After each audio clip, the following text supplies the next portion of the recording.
اپنے آپ کو عقل کل نہیں سمجھنا چاہیے. غلطیاں ہوتی ہیں لیڈر سے. بہتر یہ ہوتا ہے کہ غلطی پہچان کے تو وہ کہتے ہیں نا when you are in a hole stop digging. آپ کو پتا ہونا چاہیے کہ یہ اب میرے سے غلطی ہوگی ہے تو اب واپس آ جائیں.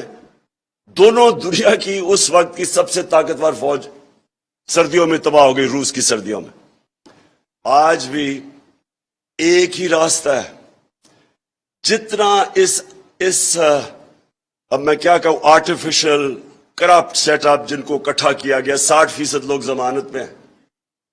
میں جو دو باتیں کہی تھی انگلینڈ کے اندر, دو چیزیں, ایک رول آف لا تھا اور ایک ان کی اخلاقیات تھی. آپ صرف ایک چیز سوچ لیں, بورس جانسن بھاری اکثریت سے جیتتا ہے, وہ اس کی اپنی پارٹی نکال دیتی ہے. کس چیز پہ؟ پاکستان میں یہ خبر بھی نہیں بنی تھی, یا خبروں میں بھی نہیں آنا تھا کہ جناب وہ کورونا کے دور وہ نے جب 10 ڈاؤننگ اسٹریٹ میں انہوں نے جب کام ختم کیا تو وہ سارے گیدر ہو گئے ڈرنکس کے لیے. یہ خبر بھی نہیں بنی تھی. اس کے اوپر اچھا اس نے کیونکہ کور اپ کیا, جھوٹ بولا, اس کو فارغ کر دیا. کلنٹن بیوی اگر کہہ رہی ہے کہ جی مجھے مونیکا لیونسکی کا فرق نہیں پڑتا, اس کو انہوں نے امپیچمنٹ کر دی اس کی. رچرڈ نکسن وہ ایک سب کے فون ٹیپ ہیں یہاں. میرے بھی آپ نے دیکھا ہوگا کہ میرا پرائم منسٹر کے بھی فون ٹیپ ہے. اس فون ٹیپنگ کے اوپر اس کو امپیچمنٹ کی, اس نے ریزائن کیا. ان کی صرف مورل سٹینڈرڈز دیکھیں, ڈیموکریسیز چلتی ہے مورل اتھارٹی پہ. اب یہ مجھے یہ بتائیں کہ جو ایک انڈر ٹرائل باپ بیٹا ایک چیف منسٹر بن گئے, پرائم منسٹر بن گئے, انڈر ٹرائل ہیں, 16 ارب روپے, وہ مجھے کیس پتا ہے, اوپن شٹ کیس ہے, نوکروں کے نام پہ 16 ارب روپے آ گیا. اس پہ کوئی اور ہوتا تو ابھی تک 1.5 سال جیل میں ہوتا. ان کو آپ ملک کا پرائم منسٹر بنا رہے ہیں اور چیف منسٹر, 60% کیبنٹ ضمانت پہ. جب ایک ملک کی قیادت, اس کی جب موریلٹی, ان کی مورل سٹینڈرڈز ادھر پہنچ گئے کہ آپ نے ان لوگوں کو اوپر بٹھا دیا ہے, مجھے یہ بتائیں جیل میں لوگ کیا کر رہے ہیں پھر؟ اب کس منہ سے غریب لوگوں کو جیلوں میں ڈالا ہوا ہے؟ اوپر سے آ کے انہوں نے آتے ساتھ NRO2 لے لیا. دیکھیں یہ سیٹ اپ جتنی دیر چلے گا ملک کمزور ہوگا, ڈی سٹیبلائز ہوگا. اور اس وقت اکنامک جو سٹیبلٹی ہے وہ ڈیپینڈ کرتی ہے پولیٹیکل سٹیبلٹی پہ. یہ سیٹ اپ کبھی چل ہی نہیں سکتا جن لوگوں کو انہوں نے اکٹھا کیا ہوا ہے. تقریریں سنیے اسمبلی میں ابھی بجٹ کے دوران, وہ جو ہمارے ساتھ تھے وہ جا کے کیا باتیں کر رہے تھے. اور وہ پنجاب کا سیٹ اپ کیا ہے, وہ تو ایک انکانسٹیٹیوشنل چیف منسٹر بیٹھا ہوا الیکشن کروا رہا ہے. ہر قسم کا سپریم کورٹ واضح کر بیٹھا ہے کہ تم نے کسی قسم کی استعمال نہیں کرنا اسٹیٹ مشینری. ذرا جا کے دیکھیں 20 حلقوں پہ ساری اسٹیٹ مشینری کوشش کر رہی ہے ان کو الیکشن جتانے کے لیے. کل تو اگر اس سیٹ اپ کو اس طرح زیادہ آگے جا کے انلیگل کام کر کے اس سیٹ اپ کو اوپر رکھنا ہے, اکاؤنٹیبلٹی ختم کر کے, کس کو نقصان ہو رہا ہے؟ سارا ایونچولی سارا قوم دیکھ رہی ہے اسٹیبلشمنٹ کی پاور ان کے پاس ہے, ساری قوم ادھر دیکھ رہی ہے. اپنی اسٹیبلشمنٹ, اپنی فوج کو بچانے کے لیے تعمیری تنقید ضروری ہے.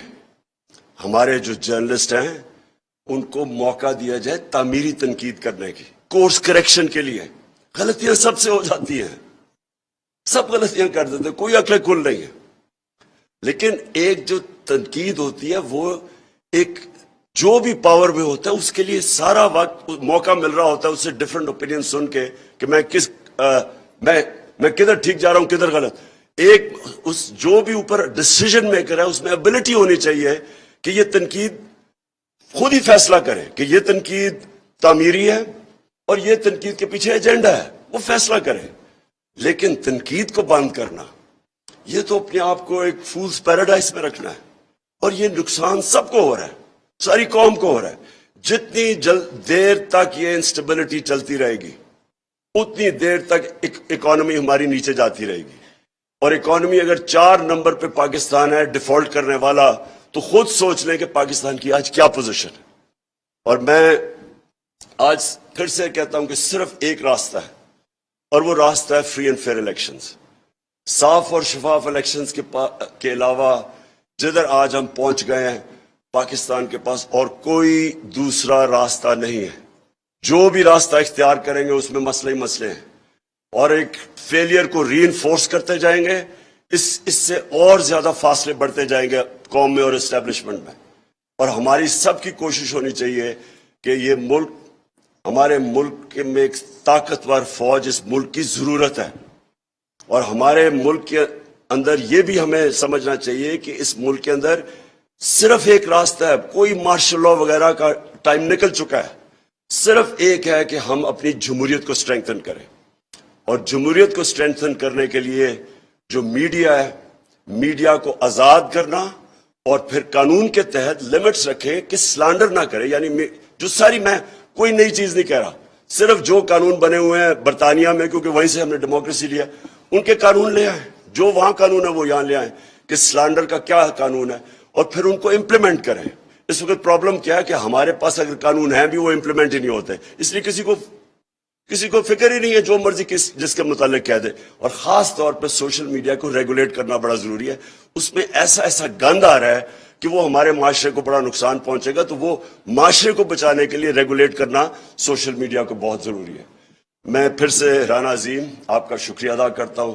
میں سارے جو ہمارے آنریبل سپیکرز آئے، میں سروں نے بڑی وہ باتیں کی جو ہم سب اگری کرتے ہیں کہ فریڈم آف ایکسپریشن کے بعد بغیر کوئی بھی معاشرہ ترقی نہیں کر سکتا.